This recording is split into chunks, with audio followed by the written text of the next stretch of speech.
Kereta api batubara atau Babaranjang yang datang dari arah Lampung menuju Tanjung Enim, Sumatera Selatan menghantam sebuah minibus di perlintasan kereta api tanpa palang pintu, tepatnya di Jalan Rumah Tumbuh. Kecelakaan dipicu minibus yang tiba-tiba alami gangguan mesin saat berada di perlintasan. Beruntung, tidak ada korban jiwa dalam insiden ini karena 10 penumpang minibus sempat menyelamatkan diri. Namun kondisi minibus ringsek karena dihantam kereta dan terseret lebih dari 100 meter. Inilah detik-detik saat sopir pengangkut sampah menabrak sejumlah kendaraan dan pembatas jalan di Bundaran Guntur, Kota Garut, Jawa Barat. Kecelakaan ini dipicu sopir truk yang berusaha lari dari kejaran preman yang memalaknya. Bahkan preman itu melempar batu hingga melukai sopir truk sampah. Akibatnya, ia mengemudi dengan kecepatan tinggi dan memicu kecelakaan. Total 5 kendaraan menjadi korban dalam kecelakaan beruntun ini. Sementara polisi bergerak cepat dan berhasil meringkus salah satu preman yang menganiaya sopir truk sampah. Ia kini telah ditetapkan sebagai tersangka.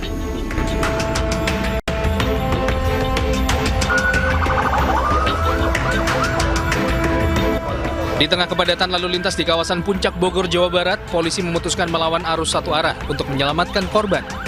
Polisi membawa korban menuju Rumah Sakit Umum Ciawi.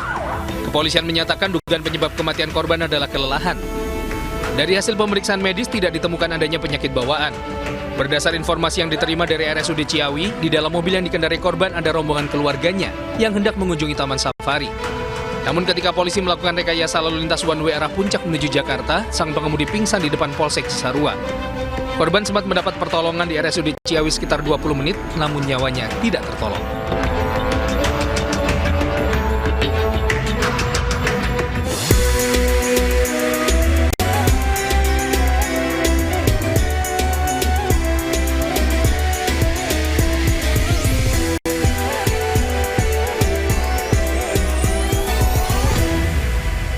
Acara ini dipersembahkan oleh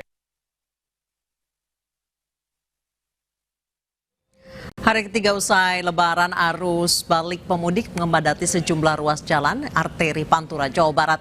Selain itu, Bandara Soekarno-Hatta Tangerang, Banten dan Stasiun Tegal mulai mengalami peningkatan pemudik yang akan kembali beraktivitas di berbagai kota, salah satunya Jakarta.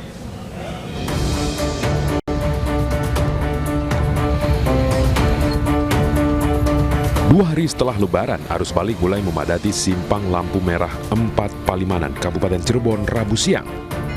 Ratusan pemudik yang akan balik ke Jakarta memadati ruas arteri Pantura Cirebon. Meningkatnya volume kendaraan arah Jakarta, ditambah aktivitas warga Cirebon yang juga meningkat, membuat jalur arteri Pantura Cirebon mengalami kepadatan di sejumlah titik rawan, seperti Pasar Tumpah, lampu lalu lintas di wilayah Kabupaten dan Kota Cirebon.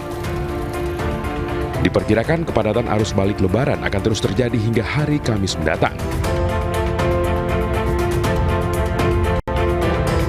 Area pintu kedatangan Terminal 1A Bandara Soekarno-Hatta mulai dibanjiri penumpang yang kembali dari kampung halaman usai berlebaran di kampung halaman Rabu pagi.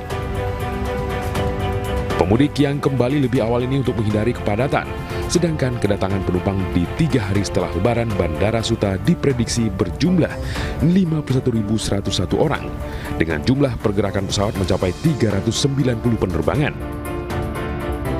Sementara puncak arus balik akan terjadi pada tanggal 7 dan 8 Mei mendatang. Ratusan penumpang kereta api mulai memadati stasiun Tegal, Jawa Tengah Rabu siang. Sejumlah kereta api tujuan Jakarta, Bandung, Surabaya, Malang, dan Kediri dipenuhi penumpang. Berdasarkan data PT KAI Daop 4 Semarang, jumlah keberangkatan penumpang pada hari ketiga Lebaran di stasiun Tegal mencapai 3.000 orang. Mayoritas keberangkatan merupakan kereta api tujuan Jakarta. Diperkirakan jumlah penumpang pada arus balik di stasiun Tegal mencapai 3.500 orang. Sejumlah kereta api ekonomi subsidi tujuan Jakarta, Pasar Senen bahkan telah habis dipesan hingga 18 Mei mendatang.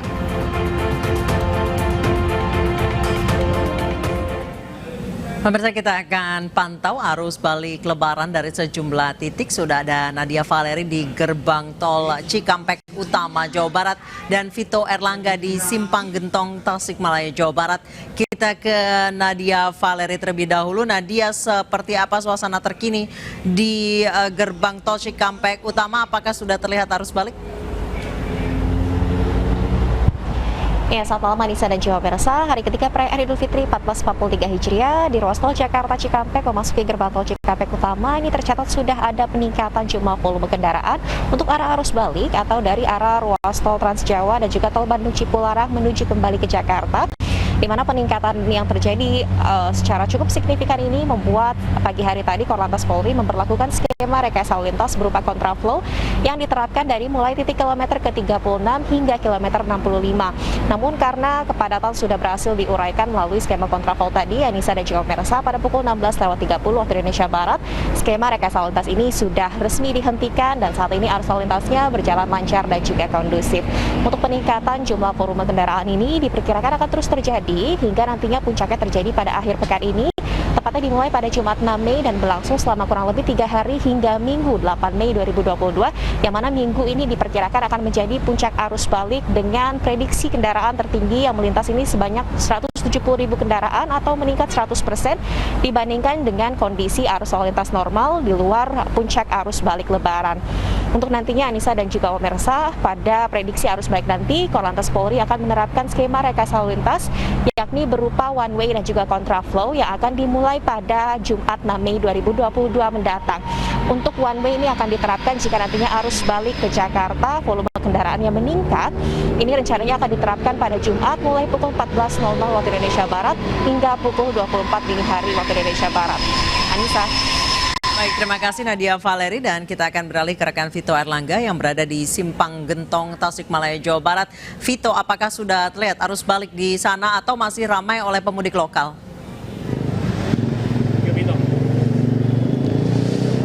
Ya, baik Nisa dan pemirsa, dapat kami laporkan bahwa saat ini untuk dominasi arus lalu lintas di lingkar Gentong Tasikmalaya, tempat di mana saat ini kami melaporkan sendiri masih didominasi oleh pemudik lokal, dan saya akan mengajak Anda untuk melihat kondisi arus lalu lintas terkini di lingkar Gentong.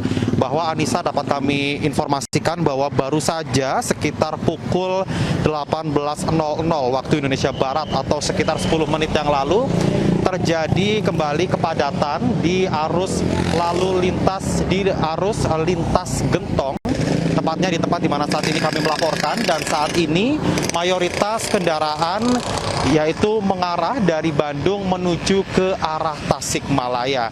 Dan selain itu juga untuk dominasi kendaraan seperti yang Anda lihat, dapat kita lihat bersama bahwa arus untuk dominasi kendaraan saat ini masih didominasi oleh kendaraan pribadi begitu. Dan memang meskipun arus mudik sendiri sudah terlewati pada 1 Mei kemarin, akan tetapi untuk saat ini berdasarkan keterangan dari Polda Jawa Barat sendiri menyebut bahwa saat ini arus lalu lintas masih didominasi oleh arus mudik lokal, yang mana warga saat ini meningkat aktivitasnya untuk melakukan aktivitas mudik di wilayah terdekat di Tasikmalaya seperti Garut ataupun menuju ke arah Ciamis hingga ke Pangandaran. Selain itu juga berdasarkan keterangan dari Polda Jawa Barat, memang dominasi arus lalu lintas saat ini masih dari arah Bandung menuju ke arah Tasikmalaya, dan berdasarkan data terakhir yang kami terima, lebih dari 38.000 kendaraan mengarah dari gerbang tol Cileunyi menuju ke arah Tasikmalaya. Dan hingga saat ini belum nampak adanya lonjakan arus balik secara signifikan jika dilihat dari kondisi arus lalu lintas, yang mana saat ini untuk dominasi kendaraan sendiri masih didominasi oleh aktivitas warga yang saat ini meningkat di sejumlah area wisata. Hal ini juga berbarengan dengan pemantauan kami di sejumlah tempat wisata di wilayah Gentong yang saat ini mengalami lonjakan yang cukup signifikan dari hari ke hari selama libur Lebaran. Kembali ke Anda, Nisa. Baik, terima kasih Vito Erlangga melaporkan dari Simpang Gentong, Tasikmalaya, Jawa Barat, dan sebelumnya ada Nadia Valeri dari Cikampek Utama. Terima kasih rekan-rekan, selamat bertugas kembali.